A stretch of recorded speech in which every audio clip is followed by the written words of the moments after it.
What is up, everybody? We're back over here on Believe/Lions Nation Unite, man.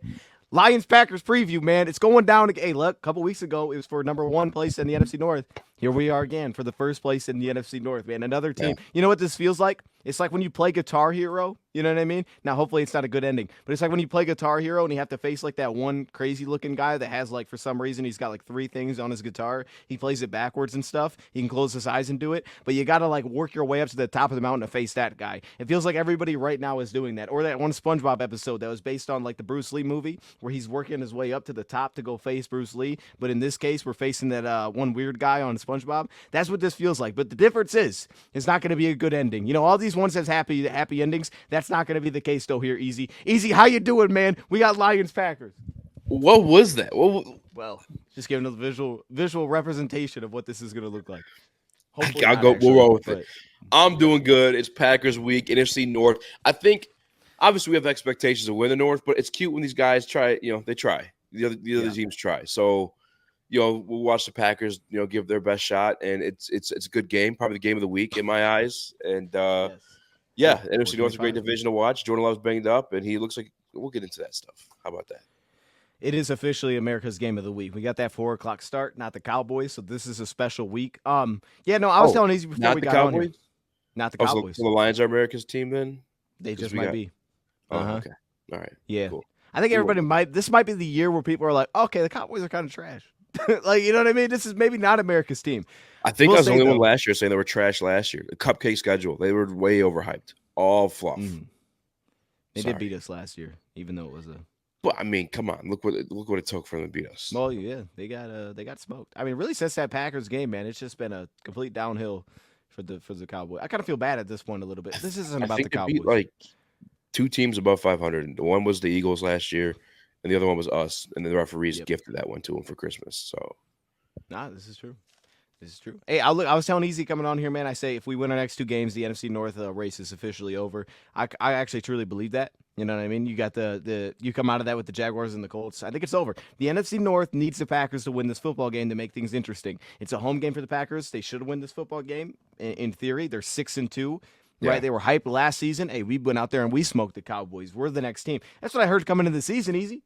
Jordan Love. Oh man, he's the next. He's that dude. Watch out for Jordan Love. He's about to go crazy. And yeah, he keeps throwing picks, but he also throws a lot of touchdowns. He's kind of going crazy. Yeah. What are we doing? He's had some crazy plays. We'll give it to him. He's had some good plays. We'll hopefully get we'll hopefully get a guest on to talk about that a little bit later. But before we get into any of that and we get out to this game specifically, injury report. It's actually looking kind of good for the Lions this week, which is, Yes. we got a couple questions early in the week. We're not sure. We're to be determined right now. Pascal did not practice. Jared Goff, it's scary just seeing him on the list at all with dealing with the ankle that was rolled on the messed up sack that he took. But He did the hope say he's going to is practice today. that's it. The hope is he's going to practice today on Thursday. Outside of that, though, easy injury report's looking kind of good. What stood out to you looking at it? Pulling this one back up, not too much. Everything's kind of expected. We got a veteran offensive line. A lot of those guys getting rest outside of Penei Sewell. Broderick Martin, he's not playing in this game, but he started his 21-day window. And Pascal probably the only one kind of make me a little bit nervous, because I think last week you could kind of get by without him. I think this week you're going to need all hands on deck. I think the Packers' offensive line is really good, and then we obviously know Jordan Love, when healthy, can deliver that ball. So I want as many guys in there in a rotation to take him down.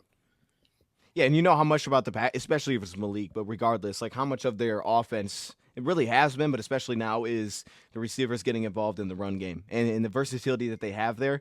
Anybody that can help you on the edge, anybody that can sort of slow that down. So much of it's going to run through Josh Jacobs. Like this is a different team, man. This is a different team that the creativity of Matt LaFleur comes through the run game. Like we know how well they pass the football, but it feels like it all happens through what they can do as a rushing team, which is it's fun as a Lions fan because I think so much of this is going to be strength on strength, like how much we believe in our run defense. Hopefully, Yeah. Pascal's here to help us with that. And also the defensive backs and run support, man. Brian Branch has obviously been huge there. We love our cornerbacks there. Terrion's had some up and down throughout the season, but all those guys feel like they're going to be thrown into the mix left and right. So how is that matchup going to work? But I think you hit on it, man. The offensive line, they're resting at this point. Really, the only big questions that we have right now is with Josh Pascal and Jared Goff, but hopefully it's good for Jared Goff.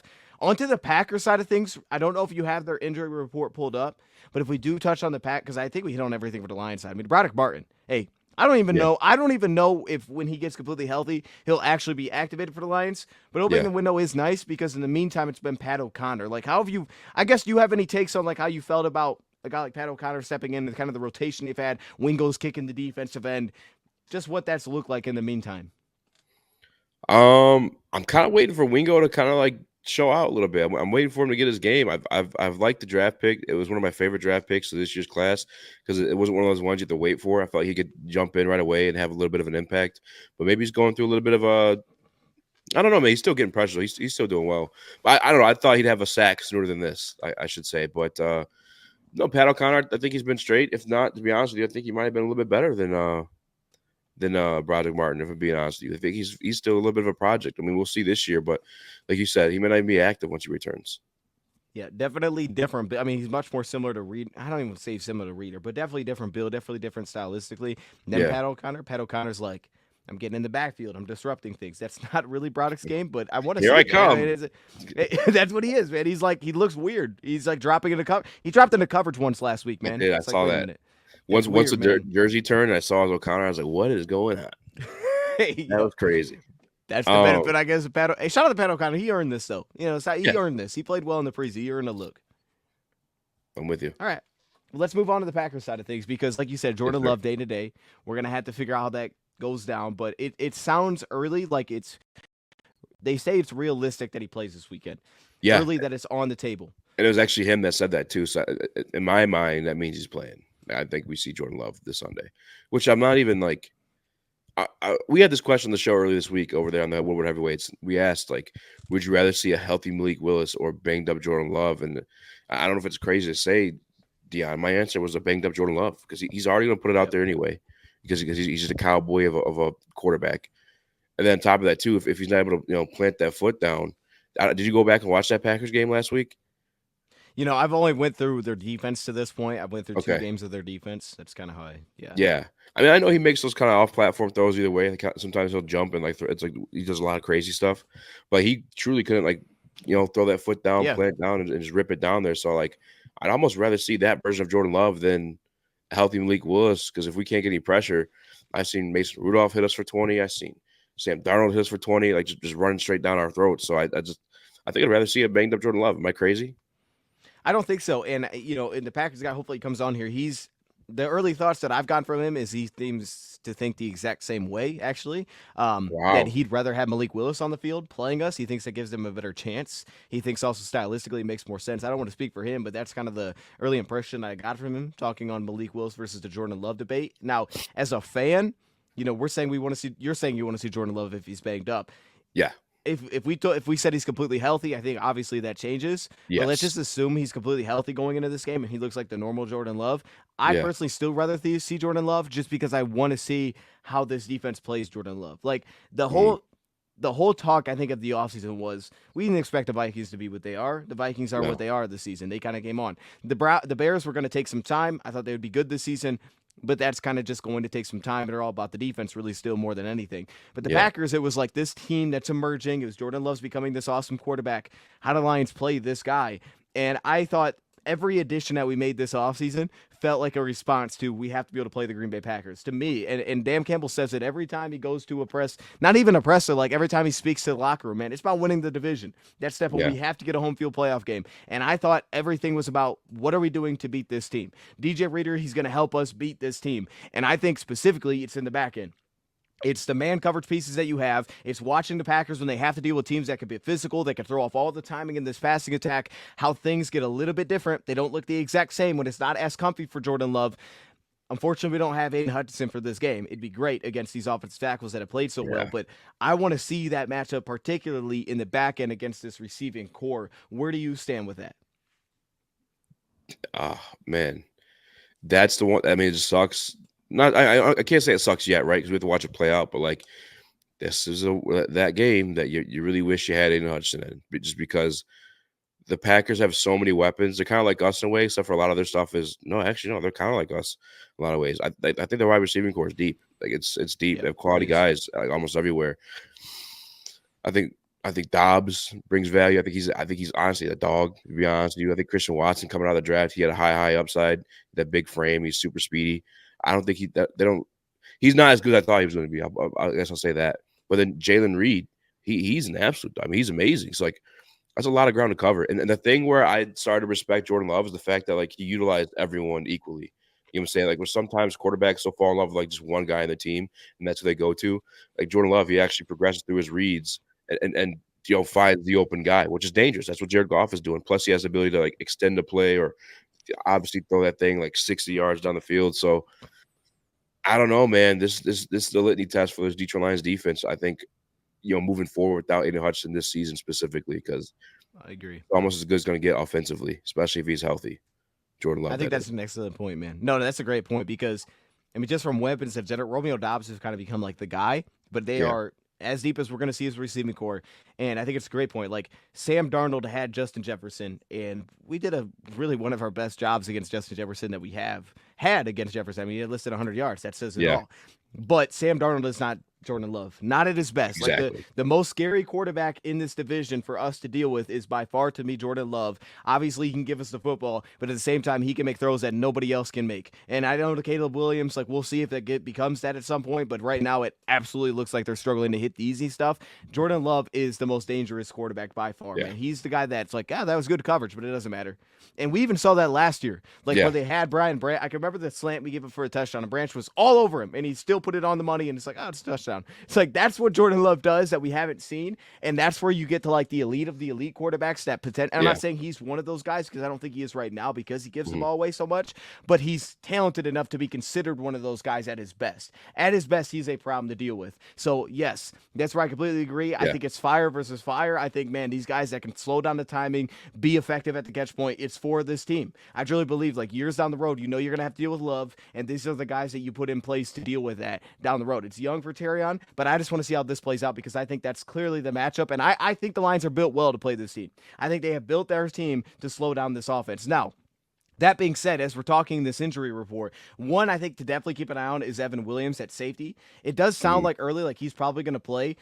But that's a big one because it was against the Jaguars, and when Evan Williams is on the field, it basically allows them to put Javon Bullard, the rookie, into that slot role, and that in turn takes Eric Stokes off the field and allows a guy like Nixon to play outside if they want to, and then obviously Jair Alexander, that's another big one because if the Jair's not there, then yes, Stokes gets back on the field. And my early takeaways, man, watching easy was Stokes is like the guy you go at. If Stokes is out there, you go at this piece. You use three receivers to get Stokes on the field to push a guy like Nixon into the slot. And I think you want to attack Nixon too because Stokes has struggled a little bit at corner. Jair is not a guy that you want to attack that often. And then, of course, at the safety position, McKinney's taking the ball away better than anybody else. He got another one last week against the Jaguars where you're looking at it, you're like, hey, that vertical route's going to pull him out of play, and it doesn't. He steps down and picks it off on a deep crosser. And I always feel like those have been the plays that the Packers have given us trouble with because you have a design that on paper should work, but it doesn't play out like the X's and O's show because they have guys that just understand it. And that's always been Jair, and now it's McKinney. And now I think Edgerrin Cooper can be that guy too. He's just so athletic. Yeah. I didn't watch all the defensive snaps, but I see him. They sell the blitz. They're kind of similar to Minnesota a little bit. Obviously not as aggressive, but they'll sell the blitz. They'll man everybody up, or they'll put a guy in the A gap. And then Edgerrin Cooper is he's athletic enough to like drop back into coverage immediately, like following that, but like efficiently too. But like, yeah, man, that's a scary secondary. Their defense, I'm not as concerned about, even if some of those guys are healthy, just because I truly think Jared Goff is operating at a level unseen to mankind. I'm gonna be honest with you, like it's up there. It's kind of crazy to where like he'll find the check down in those situations. I don't think he has to play a dangerous game of like trying to fit in windows around a lot of those safeties or even Edgerrin Cooper. He'll get the ball to the check down. And we have David Montgomery's been surprisingly very good in those check down situations. You looked at Seattle run where he put the truck stick heard around the world. And then obviously Jameer can do what he can do, as soon as that ball gets in his hands too. But yeah, their secondary, I'm not so. And maybe that sounds disrespectful because their defense has been really, really good this year, especially Xavier McKinney. I'm more concerned about our secondary, to be honest with you, like in this one, just because we saw what Calvin Ridley did in the first quarter, like 115 yards or something like that in the first quarter alone. And again, that was Mason Rudolph and Calvin Ridley. All due respect to both guys, especially Calvin Ridley, but like healthy Jordan Love doing that with a Jalen Reed, that's, we get, and that's on tape right now too, Not only did it happen, like it's on tape for them to see going into this game. So I don't know. That's what I'm nervous about. Well, here's the glass half full approach. If you're a Lions fan, why be optimistic after what we saw against Calvin Ridley? Is Calvin Ridley, like you said, it was Mason Rudolph. It's not the same quarterback, but he was delivering some good throws. He was giving those guys chances, and it's a young receiving core. It's not Calvin Ridley that's seen it all. Where it's like, hey, the biggest problem for a older receiver or a young cornerback is a veteran receiver that understands it. He in Yeah, that spot is going to be a problem to deal with. That's not what you have here with the Packers. You have guys that are on very similar timelines. They've had an extra year of experience, but they're on similar timelines. These are all young guys too. So, I mean, Carlton Davis is one of those guys. Obviously, I think he'll perform well in this one. But yeah, yeah, Terrion versus these young. That's what I'm saying. Like, there's very similar timelines. Brian Branch. You have young pieces against young pieces, and that's why I think yeah, for years to come, this is going to be like the heavyweight battle every single yeah. It's season. gonna be fun, man. Man, because you got Jordan Love who's going to go out there and do some crazy stuff. And the thing is, it's not like you have the exact same on both sides. Jordan Love does not play like Jared Goff. Those guys don't play the same. But Jared Goff, in his own way, he's going to find the way, as you said, to try to figure out which matchup it is. And is Yeah, that Stokes that we can go at? And I think you made a great point bringing up the linebackers because to their injury report, a big guy to watch is Quay Walker. If Quay Walker played, Quay Walker did not play last week. And in turn, you have a guy like Edgerrin Cooper. And you were talking about, yeah, they'll go to those like, hey, we're going to press everybody up on the line. We'll drop out if it's Tampa 2. He can play the middle of the field. And he can race out there and recover. Now, they got him one time on it, but another time they didn't get him on it because you can see he has that athleticism to just chase guys. And he's always been that guy that sideline to side, like can chase guys side to side. And it's like you might have a play that sounds like it's going to work, but he'll go from like that backside A gap and go out there and stop your toss play. Edgerrin Cooper has added so much juice, and Quay Walker's always kind of been that piece too, athletically speaking, as well. So, hey, Easy, got to make sure that I get the right link here. Easy, can you send me the link so I can send it over? Because I did send him the wrong link. So let me make sure that we get that right. But yes, sir. while we're doing that, man, like, yeah, this injury report, like, there are some key injuries. We'll get them on to kind of dive into that. As you're sending that link over, I want to talk Send about it. one last part of this team because it is that pass rush. So I'm going to get that sent over. It's about the pass rush because that Yeah, has been a question, I think, early in this season. And recently it feels like it's come to life a little bit. And you look at that team, it's Rashawn Gary, it's Lucas Van Ness, who has now kind of found a role. It is a lot of rotation. How confident are you? Because we talked about Decker in our last episode. How confident yeah. are you with our pass protection versus that offensive line as I get this link set over? Our pass rush versus their offensive line. Versus their defensive line. I'm sorry, I said that completely wrong. Yeah, you're Our good. You're good. offensive line against that pass rush they have that just feels like a rotation of really talented Yeah, pieces. that's a great question, man. Because previously, I would have no issues. I would tell you the Detroit Lions are the best offensive line in the game. These guys aren't really pressing me like that. But you look at the guys, the matchups they have over there, like a Musgrave, or Well, and real quick, let me stop you because I think this is an important note because I did not bring it up yesterday. What was it that killed us last year on the offensive line against this team? It was the offensive line and it was the interior. It was Graham correct. Glasgow had a rough one, Jonah Jackson had a rough one, and all of a sudden Kenny Clark cooked. And if you remember in that game at home, those guys were on Goff immediately. And that Yeah, changed everything because we just did not have the time. And if you look at this team, Kenny Clark is always a problem. I assume he's going to be out there. He's been playing through some things. He's popped up with a new injury, but he's probably going to be out there. And they have a very deep rotation. I just think that's one of those yeah, spots where it's like, okay, this is why you bring in Kevin Zeitler. See, this is what I'm saying. Easy. This is why I look at yeah, this is like every move that we made feels like a retaliation of what they have, and the hope is that we're going to play them better because Kevin Zeitler to me is here for Jonah Jackson for pass protection for that pass rush that they have. And now it's like, hey, Graham, you're at left guard. We need you to be better. You just simply have to be better. So that's right. That's where I say that it's like offense, defense. I think we've built to try to play this team. yeah. Well, if I'm not Oh, mistaken, though, was it oh were we boy. missing a few guys for that one? Was it Frank or someone was out for I that think we one? may have had a little Yodi in there. I think Yodi may have been in there. I think And I Yodi don't may think have been in Jonah there. was the best at pass protection. I think his bread and butter was the run game too. Like, but Kenny Clark is an absolute dog. I'm waiting for Devontae White to kind of pop off. I liked him a lot at Georgia. It's mainly Taylor Decker is my concern though, to be honest with you, on that offensive line. The interior, I think we were banged up last year when we faced them in Thanksgiving. This year, that ain't the case. It's Taylor Decker I'm a little bit worried about. Why don't you introduce Well, our guest, Dion? yeah, easy. Bass is here, man. Look, he's one of these My dudes bad. that has like the high. Oh, I forgot, man. He's one of these dudes. Well, no, I can't do it. Now it's just weird. He's one of these guys with the high quality camera. He's looking. It's all right, man. You wouldn't have enjoyed what was about to go down, so it's fine. But man, you're here. I appreciate you being here, man. And we have just a couple questions that we're gonna throw at you because for me, first, just to get things like kicked off immediately, the big question I think in Lions land is just simply what will the look difference because right now we're kind of not really sure who's going to play at quarterback. I think we think it's going to be Love as Lions fans. We think it will be. So you can give us a thought on that, who you think it's going to be early. But regardless of who the quarterback is, what changes? Why does it look different with Malik versus Jordan Love?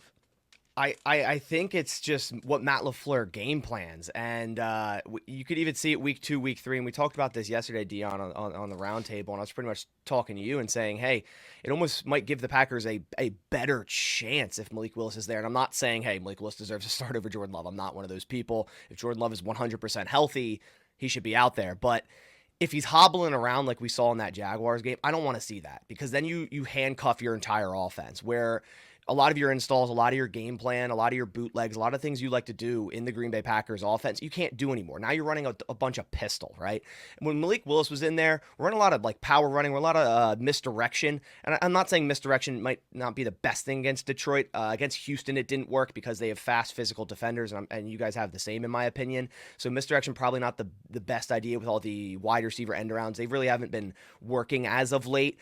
But when Malik Willis is at helm, I think the Packers go into an identity of, hey, let's make it second and manageable. Let's make it third and manageable, which for any quarterback, any offense, that's the route to go. You don't want second and long. You don't want third and long. That's when pressure packages come at you, and that's when you put yourself in a bad position, and your quarterback has to make tougher and tougher throws. So I think Matt LaFleur goes into the game with Jordan Love, and he can make the throws on first down. He could throw a slot fade on first down if you give him the matchup 100%. But I think against the Lions, you want to play keep away. And Malik Willis at the helm allows them to more so, hey, we're going to hand it off to Josh Jacobs on first down, second down most of the time. You know, he's averaging great yardage this year so far. He's our top runner since, I think, like Amon Green through the first 9 games since like 03 or something like that. So we're actually running him a lot. We're not – a lot of people are like, give Josh Jacobs the ball more and more and more. I'm like, well, we're actually running him a lot right now. So I don't know. I think it's going to be Malik Willis. I really do. And here's my reasoning. If this was an out-of-conference game, I would almost guarantee it's Malik Willis. And I think the only reason why we're seeing the potential of Jordan Love, and it still could be, is because it's interdivisional, right? Like, this means so much. Like, yeah, we'll play you guys again, but it's a neck-and-neck race, right? First in the division, second in the division. We have a bye week next week as well. So it's like, do you risk putting Jordan Love out there, re-aggravating that groin even more, maybe even his leg? Because that's how he got the groin injury, let's be completely honest. I mean, when you have a knee injury or a lower leg injury, you're favoring it a weird way. You're on your muscles a weird way. So I'm sure that's how he pulled his groin. But, man, I think it's going to be Malik Willis, and I think us Packers fans are actually still confident with Malik Willis at quarterback. What is that confidence level, like 1 through 10? Where would you rank that one? Not Malik, but just you guys winning the game. Me personally, I mean, the Lions are such a great football team right now, so I got to give, obvious credit there. They're the hottest team in football. They're the first in the NFC North. We've seen what they've done the last 4 weeks. You guys are first in points per game, so I think it's going to be a challenge regardless. I'm more confident than maybe some are, just because I believe in Matt LaFleur, and I think he is the coach of the year this year. This type of things I see him install, the type of things that I see happen of him, changing his game plan during the game. 1 to 10 is a hard question. 7, maybe a 7, I would say, just because that's based on the fact of if they kind of do what I'm saying, keep away from the Detroit Lions. And if we go enter a shootout and it's Jordan Love and we're passing the ball, you guys are going to beat us. Plain and simple. Yeah. That's kind of what we're talking about. Easy. Too. Well, Easy, you had a couple questions, so I'll let you get yours in there right now. Because, just go ahead, Easy, whatever you had. Yeah, I mean, I guess the main one I wanted to ask is, like, how legit is this defense? Because I'm looking at, like, the front 7 numbers, and it's kind of like all over the place. It's not really one guy killing it. It's not really like consistency. But obviously, you have Xavier McKinney, he's leading the league right now. I think you guys are actually leading the league in turnovers, and we're second place. It's Kirby and McKinney going back and forth with these interceptions. It's been wild. But, like, how legit is the defense? Is it more so you guys are getting down there and kind of getting lucky with these turnovers, or are you guys applying pressure too? It's I guess somewhat both. I mean, a lot of the times you watch some of X's interceptions, you're like, wow, he was in the perfect place. But then you kind of watch the coach's film, and you're like, he was bailing out into a cover 4, and he just shot right down on this crosser route, and he got an interception. So yeah, he's in a great place because he read that so well. In terms of pressure, I mean, we have Jeff Hafley as DC this year, and it's been completely different. I mean, the amount of stunts we're running against teams, even if we're just bringing 4, it's phenomenal. It's something I have not been used to seeing under Joe Barry. Joe Barry was kind of like, oh, it's third down, we're going to send 4, and they're just going to, that's hey, maybe we go get the quarterback here, and we're just going to sit back in our quarters, right? It's not the case with Jeff Hafley. We're seeing more of that Minnesota style type of defense, cover 0 looks, pre-snap adjustments where you have X dropping down the line of scrimmage, bailing out. You have double A gap where you have Edgerrin Cooper, Quay Walker showing A gap, and then bailing out into a Tampa 2. And Edgerrin Cooper has done that multiple times this year, where he's tracked receivers down the middle of the field on Tampa 2 seam, like he did against Christian Kirk. If you watch the play where he got hurt, excellent play. So by mad Edgerrin you guys Cooper. got him. I know he was one of my draft crushes. Actually, second most mock player to the Green Bay Packers. So I was so ecstatic when we got Edgerrin Cooper, and he's been a baller. So just keep getting this guy more snaps. But we also switched to a 4-3, and that changes up things on your front. The Packers have been doing a good job of also rotating their front. Carl Brooks, I know Dion liked him out of the draft a couple of years ago. He's a guy that can play interior, but we've also played him on the edge, right, at defensive end on passing downs. We have Lucas Van Ness, who has the versatility to play outside, play inside. You guys were talking about Kenny Clark, Devontae Wyatt when I joined the show. Rashawn Gary has not had like a great start to 2024, but all these guys are collectively like buying into the system. They're playing for each other, whether that's, pushing linemen to allow a stunt to loop behind you, right? It's a lot of that. It's a lot of disguise. It's a lot of exotic pressures, and I think that's why our defense is playing so well. Bass, I know you wanted. Bass, I know you were huge on Edgerrin Cooper, and I know that Easy liked Edgerrin Cooper a lot. We talked about him a ton. So, Easy, if you have a question about that, I want to make sure that you get that one in there. No, he kind of answered it. I mean, the stuff that I was watching, he's crowding the line in the A gap like he's going to blitz, and then he's dropping back and like actually getting into coverage, and that's just that's everything you saw out of him in college. And you're like, well, that might take some while to translate to the NFL. No, he's doing it like right away. This is a freak of nature. I hate it. I hate that you guys got him. And it feels like a perfect spot there because, like, I feel like when we were as Lions fans trying to figure out, like, how would Cooper fit, because everybody was like, I think in a lot of ways, like, everybody's like, man, this guy's a freaky linebacker athleticism-wise. But I feel like the Packers have, like, had a role to what Easy just said is, like, this is going to work for him. And they've made it work right away. And every team kind of had, like, a different view of how it's going to work. But for the Packers, it's worked. Bass, I want to give you just, like, a quick side question real quick because as Lions fans, we talk about all this trade deadline things, but I haven't ever asked you about this. Are they in the market anywhere, whether buyers or sellers, for the trade deadline? Like, do you see anything on the horizon? Here's the thing. Like, Gutekunst will always say, hey, I'm in on every call. That's what he'll say. Like, us Packers fans, we're very used to nothing happening. Like there's all this trade talk every year, and we'll go sign some dude from South Dakota State to our practice squad. Like, that's our move, right? So, that's what the Packers do. Like, that's the honest answer. But I'm not saying it's not a possibility. Like, I went over some trade targets yesterday on my channel, and I think edge and cornerback come to mind. And if there's someone like the Jets or seller, someone like DJ Reed I'm fond of. He's having an excellent season. I would love to have get the South Dakota State guy. You know what I mean? We don't have to do that. Let's go get we don't have to do that. And then on edge, there were rumors a couple weeks ago that the Packers could be selling Preston Smith. Do they do that? I don't know. I think his contract kind of in the future shows that probably you have to move on after this year to save some money in 2025, 2026. Will that be a trade or just a straight up like cut him next year? I don't know. Packers like to get their draft capital back.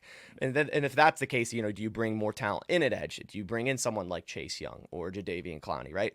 Those are all players that people are talking about. Obviously, there's a rumor 2 weeks ago that the Packers are calling about Myles Garrett. Like, no, they're not. Yeah. Like they're calling the Browns maybe, and maybe they asked about Greg Newsome, and Myles Garrett came up in the conversation, but I guarantee it was a 5-second phone call if that's the case, because there's no shot. First off, you look at his contract, you look at the draft capital you'd have to give up. Look at Mack a few years ago, what the Bears had to give up. 2 first rounds, a third round, a 6th round. Myles Garrett's coming off 3 14-sack seasons in a row. Like, no. Like, you'd have to give the farm, and then not only that, it doesn't make any sense for the Browns to trade away considering his contract. They'd have so much dead cap. I think it's like $56 million in dead cap, and then they'd lose like $36 million off their cap the moment they trade him. It makes no sense. I hate seeing rumors like that. Sorry, I had to go on a rant there for a second. No, you're good. Good little. But but the Packers, they generally don't trade for anyone. If they do, you'll kind of be like, oh, I didn't have that guy in mind, but yeah, sure, that helps us, I guess, right? Like that. It's That's been my like honest for answer. us. Yep. It All feels right, like so the exact same thing. you kind of answered the Edgerrin Cooper stuff earlier, but I do have one question because this pick I didn't necessarily like, but so I was kind of curious to see how it pan out. And I accidentally called him Musgrave earlier. I know I did that. Let me apologize for that one. But Van Ness, as he panning out as a first round pick? I thought that one was really weird. He didn't really start, in college, and then he's a first round pick. It kind of blew my mind. Is he shaping up to be anything for you guys so far? You'll get a mixed bag of answers when you ask Packers fans. It's either you'll hate him, or you'll love him. If you see, I'm kind of a supporter of Van Ness. You can see it on my shoulder right there. Yeah. So not only that, and not only like Okay. the bias of liking Van Ness, right? But he's been pretty solid. He's been inconsistent this year. And what I've seen from him is he's not flashy on the stat sheet. Like it's not like, oh, this guy just had 6 pressures and a sack, right? Like, oh, he played well. But what I do watch is he contains the edge very well. He reminds me of what Preston Smith does in this defense. Is he's good against the run, in my opinion. There's still a lot to clean up, and I'll make a comparison to Rashawn Gary when we brought him in. A lot of people had the same like issues, like, hey, well, you just drafted that guy in the first round, like, really, Rashawn Gary? And it took about 2 to 3 years for Rashawn Gary really to get to the level that we see today. And I think the Packers generally do this with their first rounders. They're not immediate impacts, right? You can see it this year with Jordan Morgan. They're rotating him in at guard with Sean Ryan, and it's not going to be an immediate starter. This is what the Packers do. And I think down the line, Lucas Van Ness is going to become, a great player for this defense. He's inconsistent right now, but he's still learning. He needs to add more moves to his pass rush repertoire, 100%. But I like what I see from him. It just needs to be consistent, and he needs to continue to get coached up, which he will. Yeah, man, I love me some Van Ness, and I think that what you just said there is why probably the idea of Preston Smith being moved is because of Van Ness. Like that's what it would feel like. Who is just like any name, offense, defense, special teams? Maybe it's a personnel thing. I don't know. Maybe it's a coaching thing. What's like the underrated or the thing that we're not talking about, or that we're not thinking about as Lions fans? We're like, hey, maybe this is the guy, or this is the thing that you should be aware of, Lions, because he could give you a problem in this game. I'm going to go for a wild answer and say Daniel Oh, yeah. Whelan. Mm-hmm. Do you know who Daniel Whelan Whelan. is? Who Do the you know who fuck that is that guy? Wait, are you saying it in an Irish accent on purpose? Yeah. Well, because Conor McGregor, yeah. But who? No, is he No, Irish? Daniel Whelan's from Ireland. Yeah. That's crazy. That's actually wild. He's our punter, and he's actually been one of the better punters in the NFL this year, and he doesn't get recognition. Our game-winning field goal against the Texans, that snap was god-awful because Matt Orzech, our long snapper, is trash. So you go watch it, man. Daniel Whelan, I mean, he's a weapon. And I know, Packers fans, if any of them watch this show, they're gonna like that I said Daniel Whelan. But that's my answer, because you can flip the field, man, and that's important in today's game. That was a perfect question. What's your That was a perfect biggest answer. concern for you guys out in this one? Like where you're like, damn, we need to stop this guy, or we're not gonna win the game. Running. I mean, your guys' running attack the last 2 weeks, Gibbs, has been insane. And I'm not even just scared of Gibbs. Like, obviously, I'm scared of Montgomery. That dude seems to just run super strong against us every time he plays. And last week we had a lot in this tackle, so I'm like, I'm going into this like that's not great. So, and I think the Packers, their recipe for success, and this is a lot of teams this year, but like, go up early and try to take away the run game from another team. But the Lions aren't going to just get rid of that. Like, they're just going to be like, no, we're going to run the football and like try to stop it, right? And I keep watching Gibbs because I have him on my one fantasy team, and the past 2 weeks I'm like, yeah, here we go. And then I'm coming up to this week, I'm like, oh man, like I'm seeing all these the stats and the plays that I'm watching. I'm just like, he's so fast, one cut ability up the field, just north and south. I think run game, and Quay Walker's going to be back. He's not the best at run fitting. Edgerrin Cooper's going to have to fly around and make some plays. Eric Wilson's been good, but your run game scares the hell out of me. We could avoid doing a fake punt this week. That's just one of the things that kind of hit. Yeah, I mean, last time we did it against the Packers, it was Thanksgiving, and it was like, it didn't work. And then we tried against the Vikings. Okay, that didn't help us. So maybe this is the week to stay away from it, but who knows? I mean, maybe Dan Campbell just throw something else out there. I'm sure he's going to have something wild. Did the Packers have something in store like that? Do you see something crazy going on for the Packers? The last time I saw something crazy on special teams was like 2012. Maybe they did a fake field goal to Tom Crabtree against the Bears, and he went for like 66 yards. They are due, but we also have Rich Bisaccia at special teams coordinator. I feel like that dude, I mean, he's not going to run a fake. He's old. He's the highest paid coordinator. He's our assistant head coach. I just don't see him running a fake. Like, I don't know. He just seems like an old school style type of coach. Like, he's just not going to run a fake against you. He's going to want to actually punt the ball to pin you deep. And all of that. Like he's not ever going to run a fake field goal. Like I said, nothing's going to happen.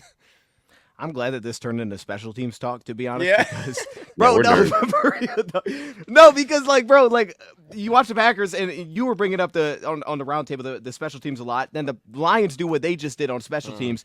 Mm-hmm. It feels like if there's anything, because before you got on here, I was saying I think with the moves that the Lions made this offseason, I could be wrong, but I think everything they did was like, this is for the Packers. Because every time Dan Campbell speaks, it's we have to win the NFC North. And I think everybody coming in the year was like, this is the heavyweight battle. It's what it's going to be for years. Jordan Love's not going anywhere. These young receivers aren't going anywhere. Lions are now young in the secondary. I think everything lines up for this is the battle on paper for years to come of how does this thing go back and forth. And I think this is the first installment of something that's going to be massive because 6-1 versus 6-2. It's kind of easy to forget the Packers are 6-2 and a win puts them in first place. So with that being said, are the Packers winning this game, Bass? You don't have to lie. But I just want to know. Oh man, I said it yesterday, and I'm sure a lot of people are like, "Oh, he's crazy," right? And I'm not the one to usually do this. I'm not gonna come on to shows and just be like, "Yeah, no matter what, Packers are winning." Like I try to be realistic, but for some reason I have that feeling. You ever get that feeling, right? You're like, "Oh, legacy game." Right? Matt LaFleur is gonna reach into the bag, and it's gonna be some wild like week 2 was kind of similar against the Colts, where you're like, "Oh, Jordan Love's hurt, right? We got Malik Willis. What is that gonna look like?" Oh man, we might not even beat the Colts. And then you're seeing like a 1930s Navy offense out there. I'm like, this is wild. Like I love watching this. This is great. Like it was a joy to watch. So it was fun. I not that that's gonna be the case because I don't think that would even work against the Lions. But I think even if it's Jordan Love or Malik Willis, like Matt LaFleur is going to have something cooking. And that's why I think it's going to be, a potential Packers victory. And I'm not, like I said, I don't try. Obviously, at the end of the day, we're going to be biased, right? We support our teams. We're always, see, I have the bias of being in my mind being like, that's what I think is going to happen, right? Like Matt LaFleur is going to be, but it could go the complete opposite way where we get punched in the mouth and we're just like down 14-0 early. It's like, oh, cool. Now Malik Willis has got to turn into a pure passing quarterback, and that's not great. I mean, he's been good. He's been good, but we still have yet to see him like fully be a passing guy where it's like, oh, you're down 14 points. What are you gonna do? You know what I mean? Yeah. So I think if that happens, I'm not confident. Ooh, so that's a it great really point. just just based on how this game starts. Honestly, it really does. So one last time when I'm because of the injury report, Elton Jenkins, I saw he's on there yesterday. I did not participate. Could that be a game changer? He's fine. He gets every Wednesday off, no matter what. It could be an injury, it could be a rest day. That dude doesn't practice Wednesday. This guy. Same with the other two linemen, Josh Myers and Rasheed Walker. I'm a little bit more concerned about Rasheed because he usually doesn't get those off, but these linemen are fine. They've been battling through small injuries the entire year and still playing well. And then one last thing, because you said we built ourselves to stop the Packers. I feel like they've kind of built themselves to stop us on defense. Like I think the Bears have the recipe to stop what we got going on, or they have the past couple of years. I think Edgerrin Cooper is like their version of Edmonds, and then you grab McKinney to be your Brisker, Byard now. And then they got him. Yeah. I feel like they kind of copied that recipe, or they're going to try to. Yeah, I like the weapons they added. I mean, you look at Cooper, also Evan Williams. That's a big one on the injury report. Dion and I were talking about him yesterday. I think that's massive. Like, if Evan Williams doesn't play, ask me my prediction again because I really think our defense changes. I really do. I think it's completely different if Evan Williams isn't out there. Is it different because Javon Bullard at safety, or is it? I guess it's both, or is it Eric Stokes at corner?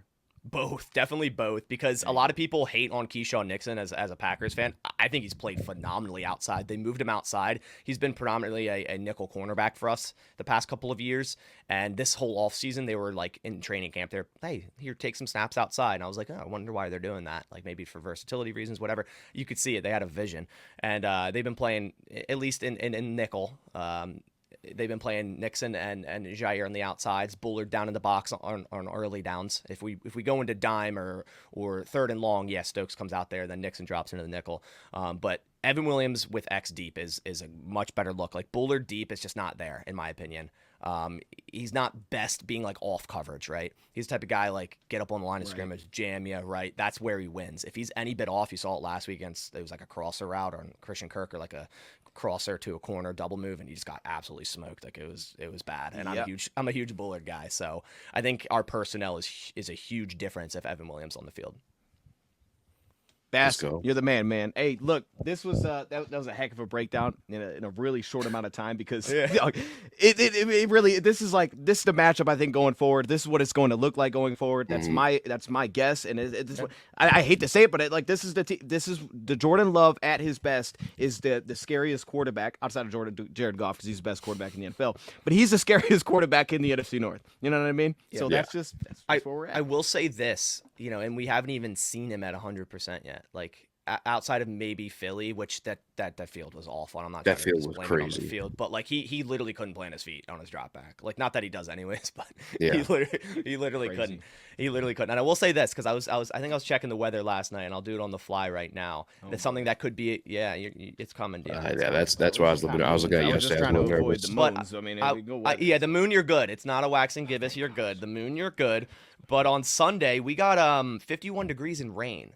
I don't know if Jared Goff's tiny hands are going to fare well in that Okay. weather All right. condition. All right, I had to keep give it to you at the end. I had to give Yeah, it to I you mean, at the end. all right, Alexander, we appreciate you joining, man. This is, going. no, but look, man, Baz, you're the man, Alexander. bro. I appreciate you being. I'm like in here, trouble. and, He's calling me by my full name. Like, what you? no, did you have a score prediction? I didn't want to put you on the spot. I don't want to do that. I don't want to put you on the spot if you don't because I know Yeah, it's let's not do still that. probably early. Okay. I usually just don't do score predictions. We do on roundtable because it's like you kind of have to. But 'Cause like, you I'm, have not, to, I'm, not, I'm not a I score hate score prediction guy. predictions. I'm not a score prediction guy. I'll give you what I think. And let's see how Okay. it goes. I'm with it. All right, Yeah. man. Hey, well, everybody over here, that was Bass Man. Check out his stuff. He is the guy for Packers. Like, legit. This isn't even like I'm going to buttermilk, but he was a little bit to me on the roundtable. I could tell. He was like, we got to play the Lions this week. I'm going to kind of talk good about the Lions. It's cool. I see what you were doing there. But no, truly, like, if you want the Packers stuff, and even if you want to hate, go to his channel. Let the people know where they could find you before we get out of here. I want you to kind of. Yeah, it if you out. can, spell it, Spasersky Productions. But if you probably just search like anything Packers, I'll probably pop up at some point. So yeah, if you want to come give some hate, some Lions trash talk, I'm all about it. That's why we call him Bass Easy, because I was saying that. Oh wrong to you. man, yeah, So- yeah. Well, yeah, Bass is that's what I go by. Unless you're TD, then you can say whatever you want.